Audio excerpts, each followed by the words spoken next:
அனைவருக்கும் வணக்கம். அன்பிற்கு இனியவர்களே, ஆன்மீக அன்பர்களே,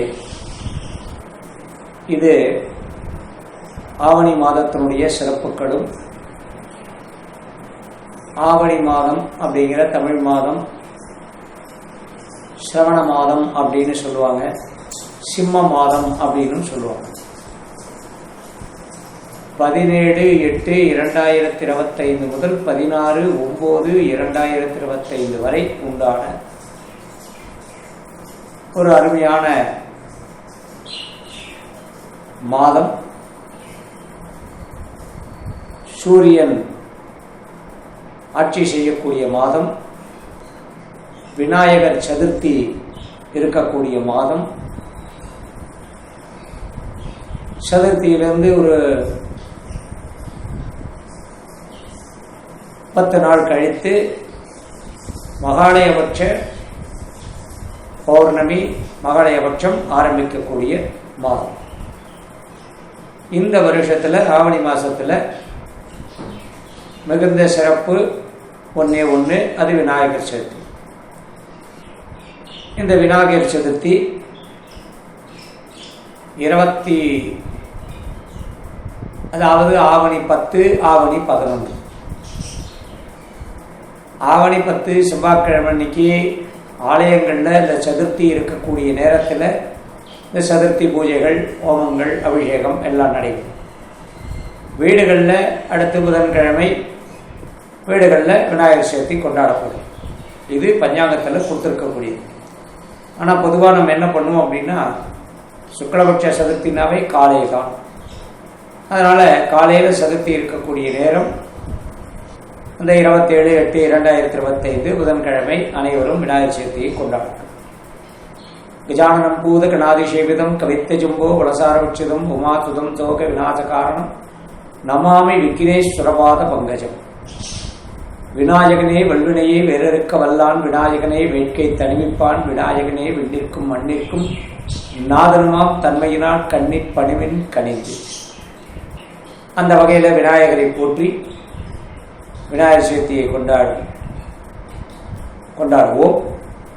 அந்த விநாயகனுடைய முழுமுதற் கடவுளான விநாயகர் பரிபூர்ணமான அருளை நமக்கு வழங்குவார். இது இந்த ஆடி மாதத்திலே இருக்கக்கூடிய மிகவும் சக்தி வாய்ந்த சிறப்பு. அனைவரது உள்ளங்களிலும், அனைவரது மனங்களிலும், அனைவரது இல்லங்களிலும் வந்து அமர்ந்து விருப்பமாக இந்த பூஜையினை ஏற்றுக்கொள்ளக்கூடியவர் விநாயகர். கணபதி என்றிட கலங்கும் வல்வினை, கணபதி என்றிட காலனும் கைதலும், கணபதி என்றிட கருமம் ஆதலால், கணபதி என்றிட கவலை தீருமே. இது விநாயகனுடைய பாட்டு. அதை தவிர நம்ம விநாயகர் பூஜை முடிஞ்ச உடனே என்ன பாடுவோம்? பிரபோ கணபதே பரிபூரண வாழ்வருள்வாயே அப்படிங்கிற பாட்டு யூடியூப்ல எல்லாம் வருது. அந்த பாடலை போட்டு கேளுங்க, வீட்டில் ஒழிக்க விடுங்க, நல்லது. அடுத்ததாக அந்த மாசத்துல கிரக நிலை எப்படி இருக்குன்னாக்கா, சூரியன் சிம்மத்துல சூரியன், இது நவமி திதியில ஆரம்பிக்கிறது. கிருத்திகை நட்சத்திரத்துல அந்த மாசம் ஆரம்பிக்கிறது. அந்த கிருத்திகை நட்சத்திரத்துக்கு அதிபதி சூரியன். அவரு தன்னுடைய சொந்த வீட்டுல சிம்மத்துல, அங்கே ஏற்கனவே இருக்கக்கூடிய கேது. சூரியன் மகம் பூரம் உத்திரம் நட்சத்திர சாரம். அடுத்தது சந்திரன் கிருத்திகை சூரிய நட்சத்திரனுடைய சாரம். செவ்வாய் இந்த மாசம் பூரா கன்னி ராசியிலே இருக்கக்கூடியது. புதன் இந்த மாசத்துல 3 இடங்களுக்கு தாவி கடைசியாக மாதத்தினுடைய கடைசியிலே கன்னி ராசியிலே செவ்வாயோடு சேரக்கூடியது. புதனுடைய நட்சத்திரம் என்ன நட்சத்திரம் ஏறார்? அவருடைய சொந்த நட்சத்திரமான ஆயில்யம் மகம் பூரம். ஆயில்யம் அவருடைய சொந்த நட்சத்திரம், புதனுடைய நட்சத்திரம். அடுத்தது மகம் பூரம் உத்திரம். குருபகவான் இந்த மாசம் புறம் தன்னுடைய சொந்த நட்சத்திரத்துல, புனர்பூச நட்சத்திரத்துல பிரயாணம் பண்றார், மிதன ராசியில. சுக்கிரனாகப்பட்டவர் எப்பவுமே சுக்கிரனும் சூரியனும் புதனும் ஒரே அப்படி ரிலேட்டிவா பக்கத்தில் தான் இருப்பாங்க. சுக்கிரனும் சூரியனோடு சேர்ந்திருக்கக்கூடிய காலமும் இந்த மாசத்துல வரும். அடுத்து சனி பகவான் பூரட்டாதி நட்சத்திரத்தில் வக்கரகதியில் 2ஆம் பாதத்தில் இருக்கார். அதாவது வக்கரகதி 3லேருந்து திரும்ப 2க்கு வந்துட்டார். 2க்கு அப்புறம் திரும்ப 1க்கு போவார். பூரட்டாதி 1, குருவுடைய நட்சத்திரம் பூரட்டாதி, குரு சாரம் பெறுகிறார். அது ஒரு சிறப்பு. ராகு கும்பத்தில் இருக்கிறதும் கேது சிம்மத்தில் இருக்கிறதும் அடிப்படையான இந்த மாதத்தினுடைய கிரக நிலை. மற்றபடி பார்த்தீங்கன்னா இந்த மாதத்தில் 12 ராசிகளுக்கு உண்டான பலன்கள் சற்றேறக்குரிய சிறப்பான பலனாக தான் இருக்குது. இந்த மாதத்தில் நான் ஏற்கனவே சொன்னது போல் விநாயகர் சதுர்த்தியை கொண்டாடுங்கள், பௌர்ணமி கொண்டாடுங்க, அமாவாசை செய்ய வேண்டிய வேலைகளை செய்ய சிறப்பாக இருக்கும். அனைத்து ராசி நேயர்களுக்கும் நல்லதே நடக்க கற்பக விநாயகரை வேண்டி இப்போ இந்த 12 ராசிகளுக்கு உண்டான பலன்களை பார்க்கலாம். கற்பக விநாயகம் வஜே மகா கணபதி. சிரமமே இல்லாமல் வாழ்க்கையை நடத்துவது எப்படி அப்படின்னு யாராவது சொன்னா அவங்க கிட்ட போய் இந்த சிம்ம ராசிக்காரர்கள் சிம்ம லக்னக்காரர்கள் கேட்கணும். குறிப்பாக அப்பா அம்மா தான் இவர்களுடைய வழிகாட்டியாக இருக்கணும். சிம்ம ராசி நேயர்கள் சிம்ம லக்னக்காரர்கள் இந்த மாசத்துல குருவனுடைய துணை இருந்தால் எந்த விஷயத்தை வேணாலும் நீங்க சாதிக்கலாம், ஜெயிக்கலாம். உங்களுக்கு நம்பிக்கையான குரு கிடைக்கல அப்படின்னா இருக்கவே இருக்கார் தேவகுரு பிரகஸ்பதி, ஷீரடி சாய்பாபா, குரு ராகவேந்தர், சேஷாத்திரி சுவாமிகள் திருவண்ணாமலை, ரமண மகரிஷி, எத்தனையோ குருமார்கள். அவர்கள மனசுல நினைச்சாவே போதும், அவங்க நல்ல விஷயங்களால அவங்க செய்வாங்க. அதுக்கு மேல பாம்பன் சுவாமிகள், விசிறி சாமியார், சூரத் யோகி ராம்குமார், அவங்கெல்லாம் ஜனங்க கட்டப்படவே கூடாதுங்கிறதுக்காக ஆசீர்வாதம் செய்யக்கூடியவர்கள். ஆனா இந்த ராசிக்காரங்க ஆரம்பத்தில் எல்லாத்தையும் நம்புறது, கடைசியில தனக்கு கட்டமா இருக்குன்னு சொல்லிட்டு எல்லாத்தையும் விட்டுறது. இது கடந்த காலங்களில் நடந்தது. இப்போ இந்த சனி உங்களுக்கு இந்த வக்கரகதியில் இருக்கிற வரைக்கும் திரும்ப தொடர்ந்து உங்களுக்கு ஏதாவது ஒரு நல்லது பண்ணிட்டு தான் உங்களுக்கு 8ஆம் இடத்துக்கு போவார். இப்ப வக்கரகதியில் இருந்தா நல்ல விஷயங்களை பண்ணுவார். அதனால இந்த நேரத்தை பயன்படுத்திங்க. என்னென்ன காரியங்கள் உங்களுக்கு செய்யணும்னு நினைக்கிறீங்களோ எல்லாத்தையும் செஞ்சுங்க. குறிப்பாக படிக்கக்கூடியவர்களுக்கு நல்ல படிப்பு, மேல் படிப்பு படிக்கிறவங்க இதைத்தான் படிக்கணும்னு எய்ம் எடுத்து படிங்க. அதுக்கு மேல படிச்சு முடிச்சவங்க திரும்ப ஏதாவது படிக்கணும்னு நினைச்சீங்கன்னா கொஞ்ச நாள் உத்தியோகம் போயிட்டு அதுக்கப்புறம் படிங்க. பெண்களுக்கு 22 வயசுல இருந்து ஆண்களுக்கு 34 வயது வரை, பெண்களுக்கு 22 வயசுல இருந்தே திருமணத்துக்கு உண்டான நேரம். இந்த நேரம் நல்ல யோகமான மாப்பிள்ளை வரும். நினைச்ச வாக்கில மாப்பிள்ளை கிடைக்கிறது. அதுக்குண்டான வேலையை இந்த மாசத்துல நல்ல ஒரு அதிர்ஷ்டம் உண்டு. அதே போல 27 வயதுக்கு மேல இருக்கக்கூடிய ஆண்கள், 34 வயது வரை இருக்கக்கூடிய ஆண்களுக்கு பானை பிடித்தவள் பாக்கியசாலியாக வருவாள். சிறப்பான மனைவி கிடைக்கும். உத்தியோகம் 28 வயசுல இருந்து இருக்கக்கூடிய அத்துணை அன்பர்களுக்கும் நல்ல உத்தியோகம் கிடைக்கும். சில நபர்களுக்கு அரசாங்க உத்தியோகத்துக்கு ஆணை கிடைக்கும். அரசாங்க உத்தியோகத்துக்கு போவாங்க. குறிப்பாக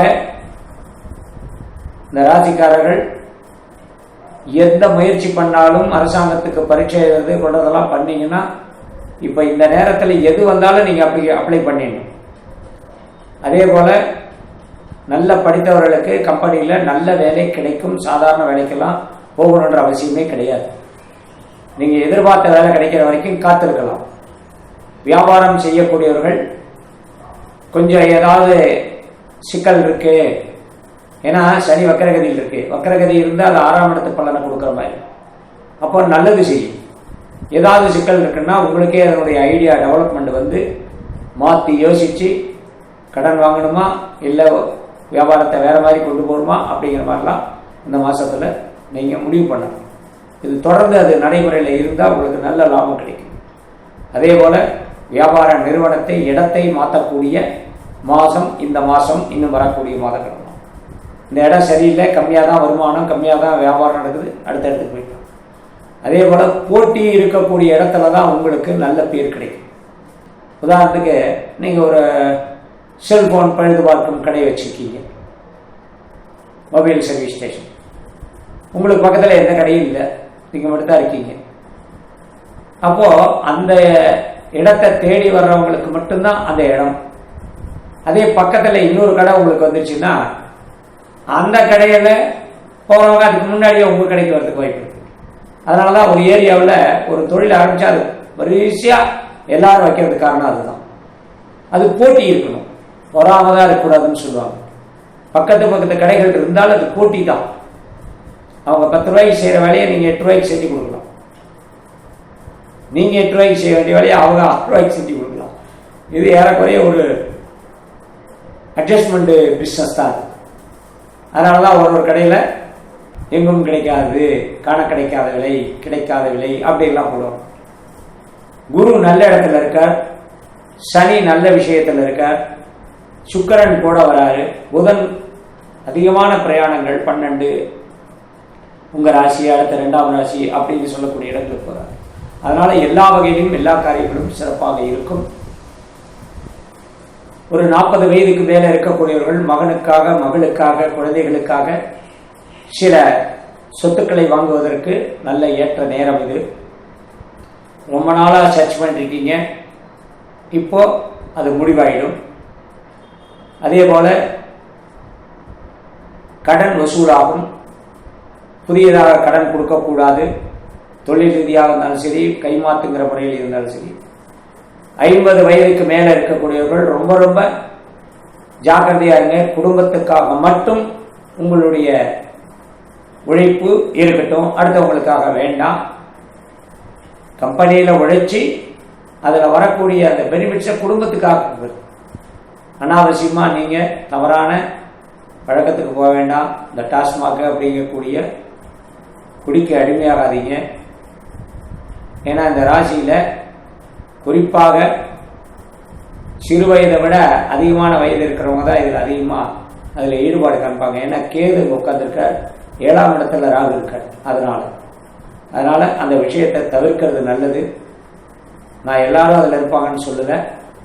திடீர்னு புதுசாக போய் பக்கத்தில் இருக்கிற ஃப்ரெண்டு சும்மா வாப்பா போயிட்டு வரலாம் அப்படின்னு ஒரு 10 பேர் உட்கார்ந்து இருக்கிற 10 பேர் அந்த பழக்கத்தில் இருக்கிறவங்க நடுவில் நீங்கள் உட்கார்ந்து பேசிட்டு இருக்கீங்கன்னா நீங்கள் ஒருத்தர் மட்டும் அதில் அது தொடாத இருக்கக்கூடிய நபராக இருந்தால் அது பெருமை. 10 பேர் அதை செய்கிறாங்க, ஏன் நம்ம செய்யக்கூடாது அப்படின்னு சொன்னால் அந்த 10 பேரோட நீங்களும் ஒருத்தர் தான். இது கொஞ்சம் உயர்ந்த தன்மையுள்ள ராசி, நம்ம ஒரு தனித்துவமாக இருக்கணும்னு நினைக்கிற ராசி. அதனால் அந்த மாதிரி இருக்கு. நான் குறிப்பாக சொல்கிறது இந்த 50 வயதுக்கு மேலே தான் நான் சொல்கிறேன். ஏன்னா அது ஒரு ரெஸ்பெக்டான ஏஜ். அந்த ரெஸ்பெக்ட் ஏஜ், அந்த ஏஜ் உங்களுக்கு எல்லா விஷயத்திலையும் ஒரு கம்பீரத்தை கொடுக்கும். 68 வயதுக்கு மேலே இருக்கக்கூடியவர்கள் தங்களுடைய சொந்த பந்தங்களோட அமைதியாக ரிட்டையர் லைஃப்பை அனுபவிக்கிறது நல்லது. அடுத்து வரக்கூடிய காலகட்டங்கள் இதோட இன்னும் எந்த விஷயத்திலையும் நம்ம மூக்கக்கூடாது அப்படின்னு இருந்து உங்களுடைய ஆலோசனை அடுத்தவங்கள்ட்ட சொல்லாமல் அடுத்தவங்க ஆலோசனை பேரில் நீங்கள் வயதாக இருந்தாலும் அடுத்தவங்களுடைய ஆலோசனை பேரில் இருக்கிறது நல்லது. மீண்டும் சந்திப்போம்.